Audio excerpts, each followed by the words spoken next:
During a deadly snowstorm, a cowboy opened his cabin door and found two Apache women hiding inside. The snow hit the mountains like white knives. Like a ravenous wolf, the wind howled. Feeling the cold seeping into his bones, Colt spurred his horse.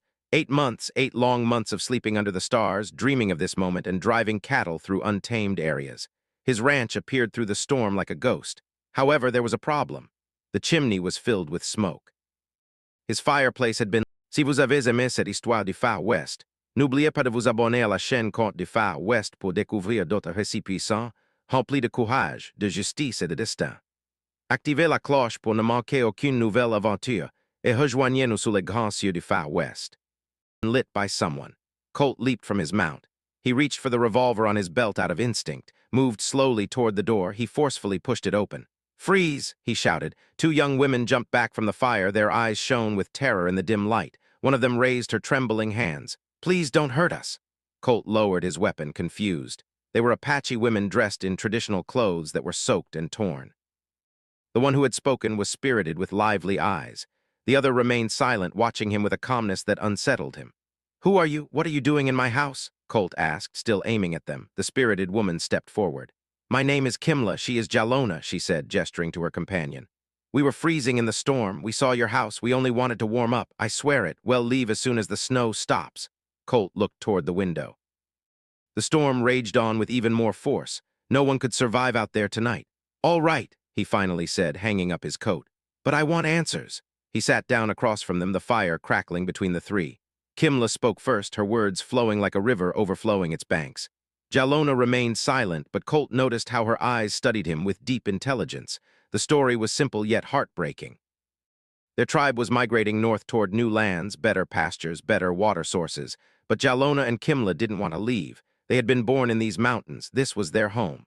"Families insist," Kimla explained, her voice breaking. "They say the family must stay together, that we can't remain alone." "So you fled?" Colt asked. For the first time, Jalona spoke. Her voice was soft but firm like the whisper of wind before a storm. "We didn't flee, we just needed time to decide." The storm lasted 3 days. During that time, something strange happened in the small cabin. 3 strangers became companions. Colt cooked simple stews. Kimla cleaned and organized. Jalona fixed everything that was broken with skillful hands. Colt discovered the 2 women were completely different. Kimla talked constantly, made jokes, laughed easily. Jalona was thoughtful, observant, but when she smiled, it was like the sun breaking through the clouds. On the second night, as snow battered the windows, Kimla made soup with the herbs she carried in her bag. The aroma filled the cabin.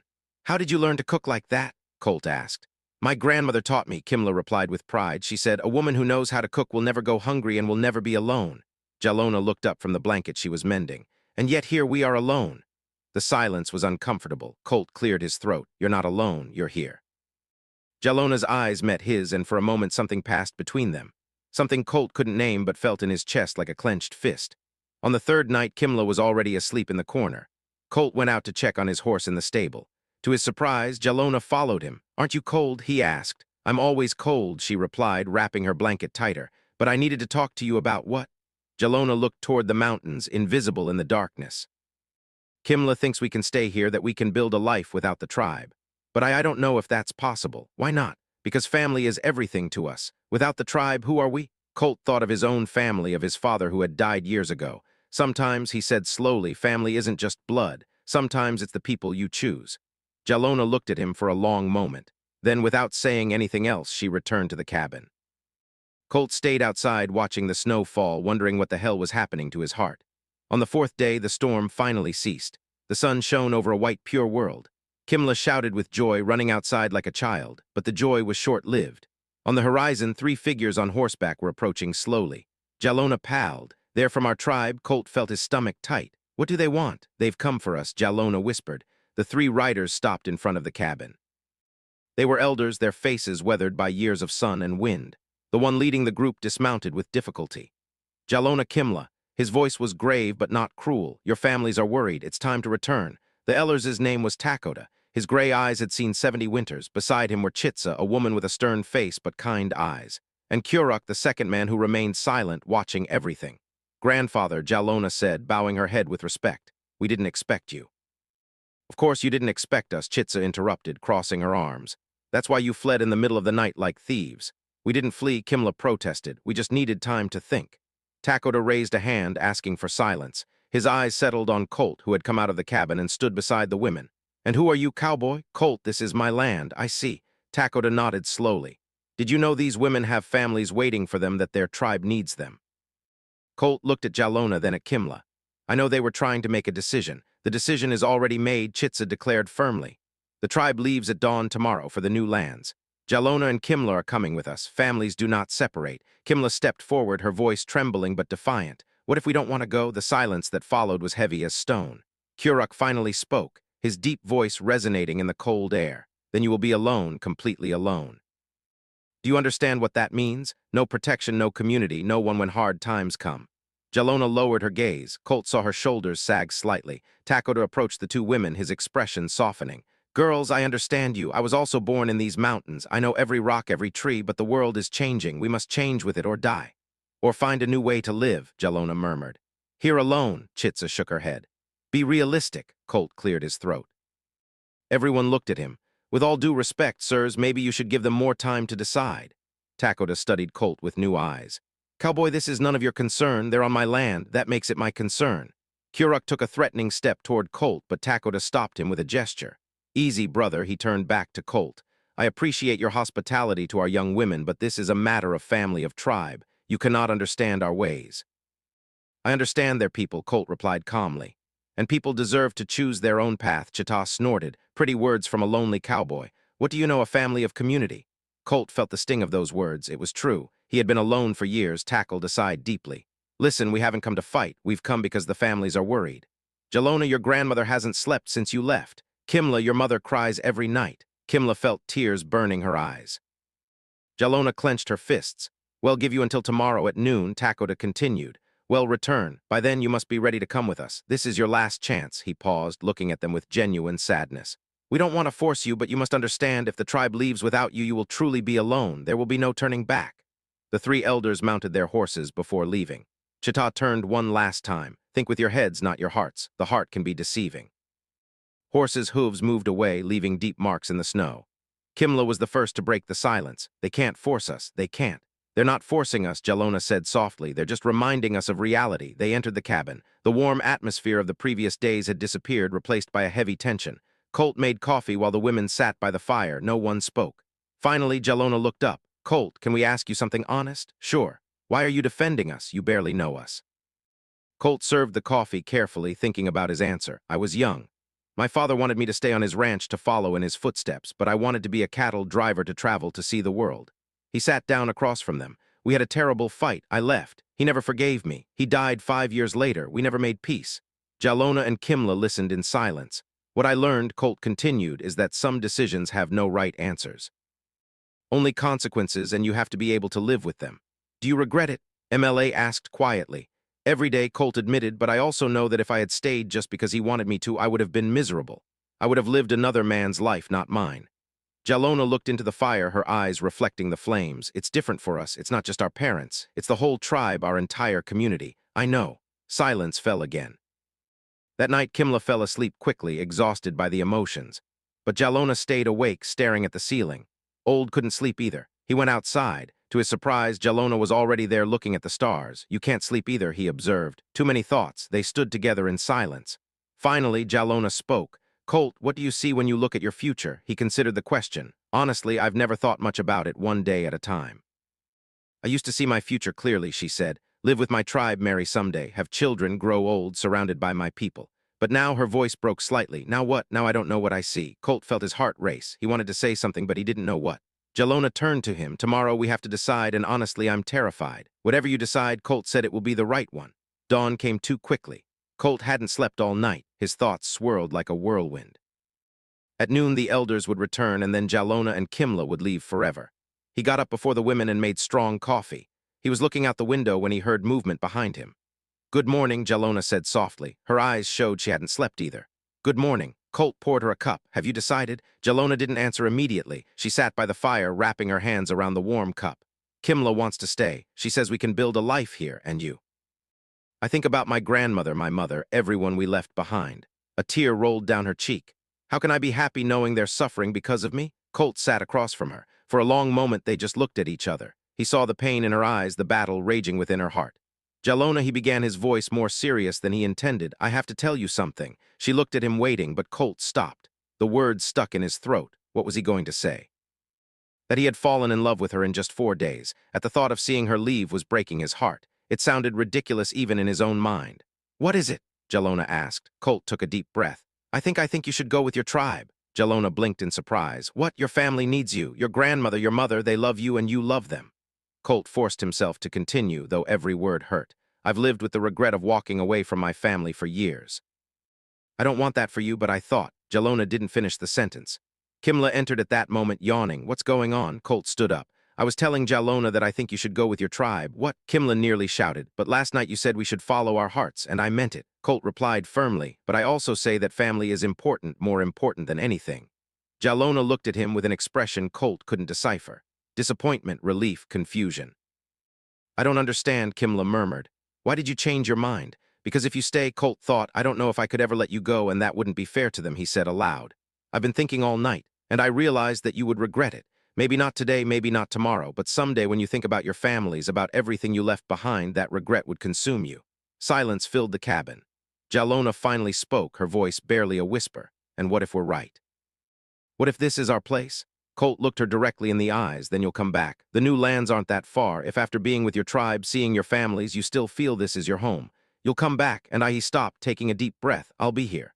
Kimla shook her head, tears streaming down her cheeks. It's not fair that we have to choose. Life is rarely fair, Colt said softly. Jalona abruptly stood up and walked out of the cabin. Kimla looked at Colt with accusing eyes before following her friend. Colt was left alone, wondering if he had done the right thing. Outside, Jalona walked quickly through the snow, her boots sinking deep. Kimla caught up with her.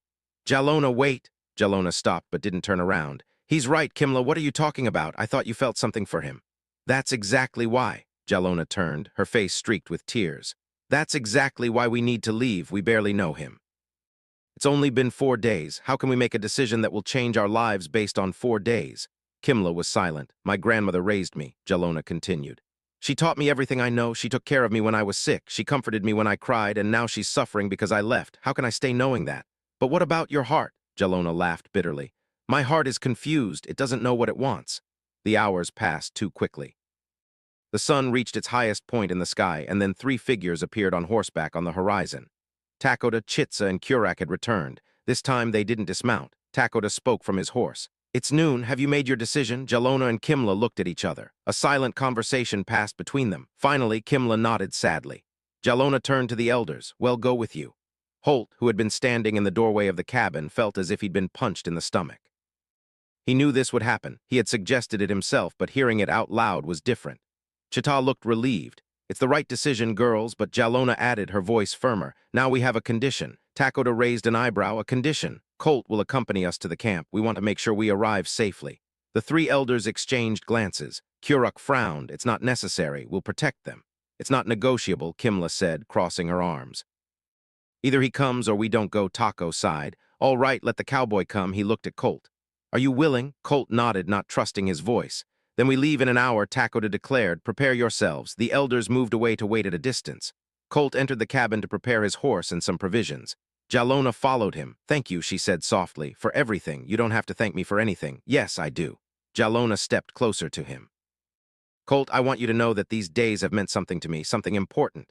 Colt looked at her, his heart beating hard. For me, too. They stood there inches apart, the world reduced to just the 2 of them. Then Kimla entered. Are you ready? It's time to go. The moment was broken. Colt saddled his horse. Jalona and Kimla gathered their few belongings. The journey began in silence. 6 horses moved through the snow, leaving deep tracks behind. Takoda led the group, followed by Chita and Kurak. Behind came Jalona, Kimla, and Colt. The tribal camp was 3 days' journey north across frozen valleys and treacherous mountains. The first day passed without incident. They camped that night by a frozen stream. While the elders prepared the fire, Colt tended to the horses. Jalona came over to help.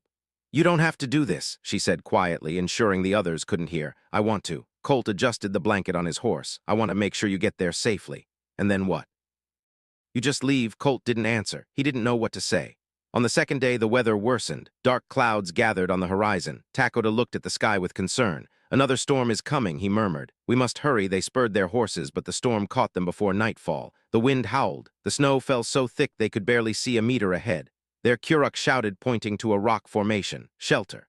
They took refuge under a rocky overhang. Horses huddled together for warmth. They couldn't light a fire. The wind would extinguish it immediately. They huddled in the darkness, shivering from the cold. This is bad, Chita muttered. Very bad. The storm raged all night. Colt sat between Jalona and Kimla, sharing what little warmth they had. He could feel Jalona trembling against him. Are you all right? He whispered. I'm cold, she stammered. Without thinking, Colt took off his coat and placed it over Jalona's shoulders over her own blanket. Colt, no, you'll be cold too. I'll be fine. Takoda watched them from the other side of the shelter, his expression inscrutable in the dim light. At dawn, the storm finally abated, but there was a new problem. The pass is blocked, Kuruk announced, returning from scouting ahead, an avalanche of snow. We can't continue this way. Is there another route? Colt asked. Takoda nodded slowly. Yes, but it will take us 2 days longer and it's more dangerous. We have no choice, Chitsa said. They took the alternate route. The path was narrow, skirting dangerous cliffs. The horses moved carefully, feeling each step. They were halfway when Kimla's horse slipped. Ah! She cried as the animal struggled to find its balance on the edge of the precipice. Colt reacted instantly. He threw himself off his horse, grabbed the reins of Kimla's horse, and pulled with all his might, pulling it away from the edge. The horse steadied itself, breathing heavily. Kimla was pale as snow. Are you okay? Colt asked, trying to calm both the horse and the woman. It's okay. Thank you, Kimla whispered, her hands trembling. Thank you, Colt. Kuruk, who had witnessed everything, nodded at Colt with respect. Even Chitsa seemed impressed. That night they camped in a safer place. This time they could light a fire. While everyone ate, Takoda sat down next to Colt. You have good reflexes, Cowboy. I just did what anyone would have done. Not anyone. Takoda looked into the flames thoughtfully. Why did you really come with us, Colt? Colt hesitated to make sure they got there safely. Is that all? The Ellers's eyes were penetrating, as if he could see directly into Colt's soul. No, Colt admitted finally. It's not just that. I know. Takoda leaned closer. I see how you look at Jalona and I see how she looks at you. Colt felt his face burn. Don't lie to me, Cowboy. I'm old, not blind. Takoda sighed. But you must understand something. Jalona has responsibilities. She has family. She can't just abandon everything for feelings. I know. That's why I told her to go. Takoda looked at him in surprise. You told her to go? Yes, I told her family was more important. The elder studied Colt with new consideration. You are a wise man for your age or a fool, he murmured. Colt laughed softly. Sometimes it's the same thing. On the third day, they finally reached the tribal camp. It was enormous, with dozens of tipis arranged in circles. Smoke rose from multiple campfires. Children ran between the tents. Dogs barked. As soon as they saw Jalona and Kimla, people began shouting with joy. An old woman, hair white as snow, ran toward Jalona as fast as her legs would carry her. Girl, my girl, it was Jalona's grandmother. They embraced, both crying. Kimla's mother also appeared, wrapping her daughter in a fierce hug. Colt watched from his horse, feeling a mix of happiness and pain. This was right. He could see it on their faces in the joy of the reunion. Jalona finally separated from her grandmother and looked at Colt. Her eyes were red from crying, but she was smiling. Her grandmother followed her gaze. Who is this man? Grandmother, this is Colt. He helped us. The old woman walked toward Colt, studying him with sharp eyes. You're the cowboy? Yes, ma'am. Takoda told me about you on his first visit. She extended her wrinkled hand. Thank you for taking care of my granddaughter. Colt took her hand gently. It was an honor. More people approached, curious. Jalona introduced Colt, explaining everything that had happened. The initial looks of suspicion softened as they heard the story. That night, the tribe organized a celebration for the return of the two women. There was music, dancing, food. Colt sat on the edge watching. Kimla came over to him. Why are you sitting here alone? It's not my celebration. Yes, it is. They're celebrating you too. Kimla sat beside him. Colt, I have to tell you something. What? I saw what you did convincing Jalona to come. It was noble. It was the right thing. It was. Kimla looked at him directly because now she's here surrounded by her family and she's the saddest person in this camp. Colt followed her gaze. Jalona sat beside her grandmother, surrounded by relatives. She smiled, nodded, answered questions, but her eyes were empty. The celebration continued until late, but Jalona retired early. Colt saw her disappear into one of the larger tipis. Her grandmother followed her, concerned. Colt knew he should leave tomorrow. His job was done. He had brought them safely, but something kept him there, unable to move. Cowboy. Takoda's voice pulled him from his thoughts. The elder sat beside him. Tomorrow you'll leave. It wasn't a question. Yes, Colt replied. Tomorrow at dawn. Without saying goodbye, Colt didn't answer. Tackled aside. Come with me. There's something you need to see. He led him toward Jalona's tipi inside. They could hear voices. Jalona's grandmother was speaking in their native tongue, her tone worried. Jalona responded, her voice breaking. What are they saying? Colt asked. Takoda translated quietly. The grandmother asks why Jalona is sad when she should be happy. Jalona says she's happy to see her, but what? But her heart is elsewhere.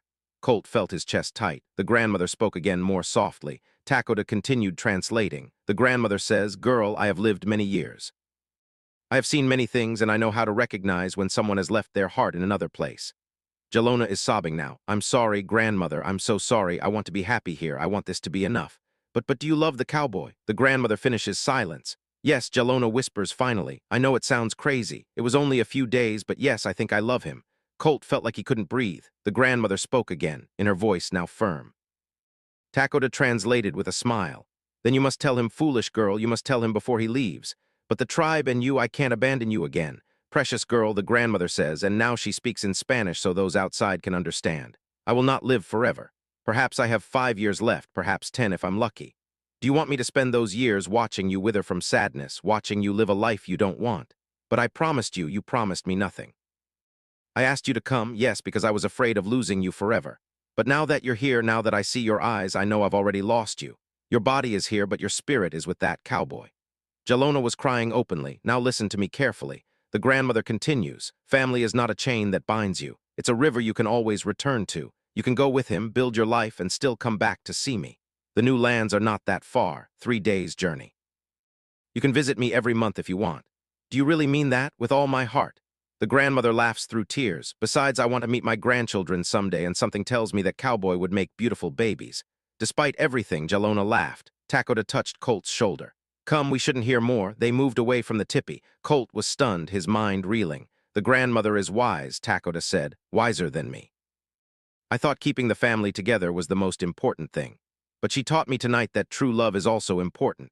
I don't know what to say. Don't say anything yet. Wait until tomorrow. Let Jalona come to you. That night Colt barely slept. He had been given a small tipi for himself. He spent the hours staring at the ceiling, replaying every conversation, every glance, every moment with Jalona. Was it possible? Could it really work? At dawn, Colt packed his things and saddled his horse. Some people were already awake, preparing the breakfast fire. They nodded to him as he passed. He was adjusting the reins when he heard footsteps running behind him. Colt, wait, he turned. Jalona was running toward him, still in her night clothes, her hair loose and wild. Kimla was running behind her, smiling. Jalona stopped in front of him out of breath. You were going to leave without saying goodbye? I thought it would be easier. Jalona hit him in the chest, not hard, but with emotion. None of this is easy, you foolish cowboy. Colt looked at her confused but hopeful. Jalona took a deep breath. Colt, I have to tell you something. I know it sounds crazy. I know we barely know each other. It was only a few days, but in those days you showed me a possibility I had never imagined. You showed me that I can choose, that I can be more than just part of the tribe. I can be myself. Jalona, let me finish, she interrupted. I talked to my grandmother last night. I told her the truth, that my heart is with you, and she gave me her blessing. She told me I can go with you and still be part of my family, that I can visit them, that I'll always be welcome here. Colt's heart was beating so hard he thought it might explode. But I need to know, Jalona continued, her voice trembling. I need to know if you feel the same, because if I go with you, I'm giving up everything. My home, my life here, everything. And I need to know I'm not alone in this. Colt stepped closer to her, taking her hands in his. Jalona, from the moment you walked into my cabin, shivering with cold, something changed in me. I don't know how to explain it. I just know that the thought of living the rest of my life without you is unbearable. Tears were streaming down Jalona's cheeks. So I'm asking you, Colt said, his voice rough with emotion.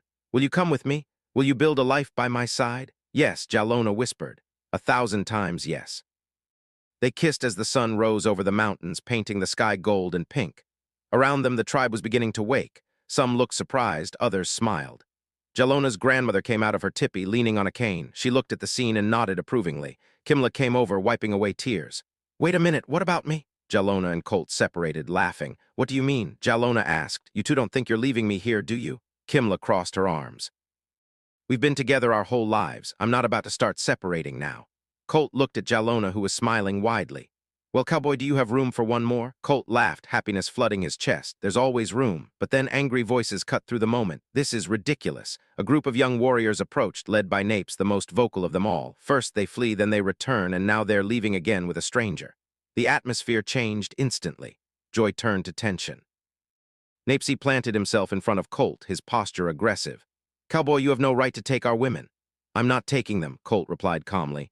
They're choosing to go because you've tricked them with pretty words, spat another warrior. The tribe weakens every day. We need every person. Jalona stepped forward, her voice firm.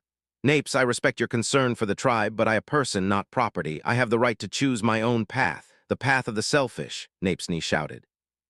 What about your duty, your responsibility? The crowd had gathered now. Some looked disapprovingly at Jalona and Kimla. Others seemed sympathetic but unsure. Then Takoda pushed through the crowd.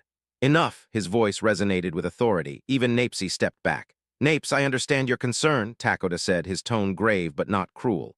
The tribe is important. The community is important, but listen to me carefully. A strong tribe is not one that holds its people by force. It is one that inspires them to stay out of love. But I haven't finished. Takoda looked at every person present. Jalona and Kimla do not owe us their lives, they owe us respect.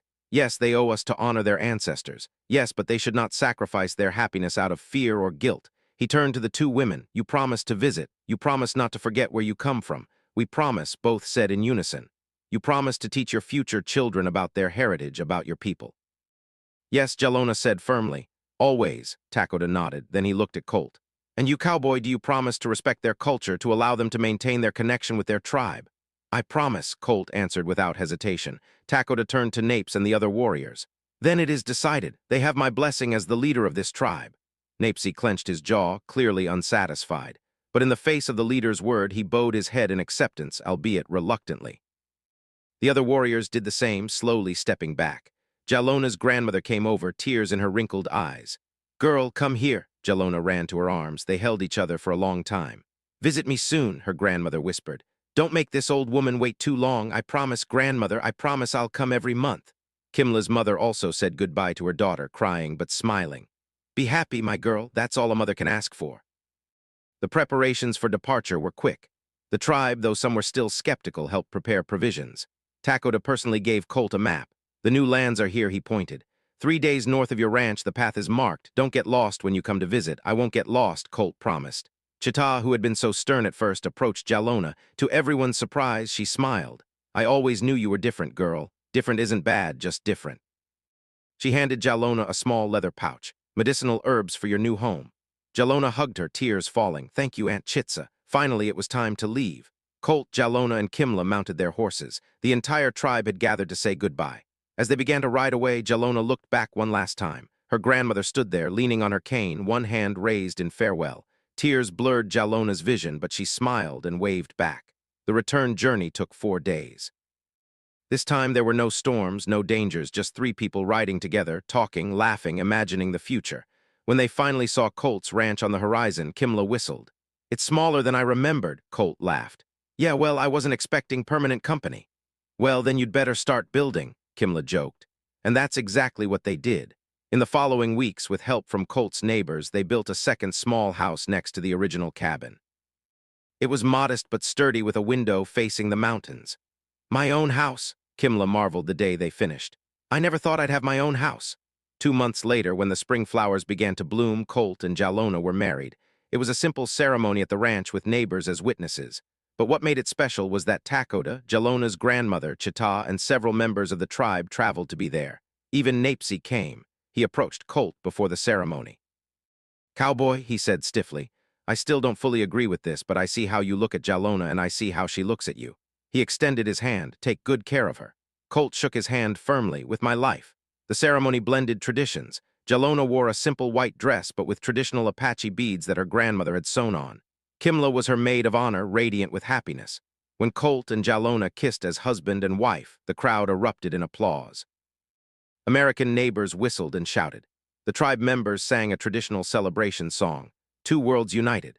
That night, as the celebration continued, Colt and Jalona slipped away for a moment. They stood together on the hill behind the ranch looking at the stars. Did you ever imagine this? Jalona asked, snuggling against him. What, marrying during a snowstorm, a stunning Apache woman broke into my home? Jalona gave him a playful elbow. Do you understand what I mean? Colt tightened his grip on her. No, this is the most perfect thing I could have ever imagined. They peered down at the 2 houses that were next to each other. The windows let in warm light.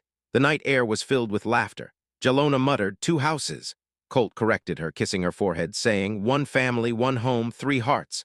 Our house. They started their new life together under the endless stars, encircled by old mountains.